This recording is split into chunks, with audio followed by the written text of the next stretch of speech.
Mbona unaendelea kung'ang'ania hapa kwangu, wakati muda wewe kuwepo hapa tayari umeshaisha? Inatakiwa uondoke.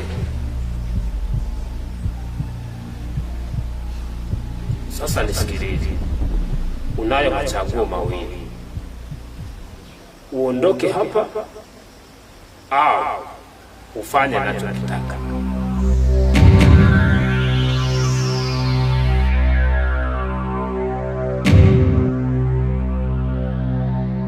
Mheshimiwa, samahani sana kwa hili swali ambalo naenda kukuuliza. Wewe umeniambia kwamba hautazika mwili wa mtoto wako. Sasa najiuliza swali, itakuwaje ukae ndani na mwili wa marehemu wakati tayari ameshafariki? Na umesema kwamba huwezi ukatoa tangazo kwamba kuna msiba nyumbani kwako. Sasa mheshimiwa, mwili wake ukianza kunuka, watu si wataelewa kwamba una mzoga ndani? Na wewe utawezaje kuishi na mzoga ndani ile hali unanuka? Hebu naomba niweke wazi nielewe, ni kitu gani unachomaanisha? Sere, ni kweli cha usiku amefariki, lakini amekufa kifo cha kishujaa sana.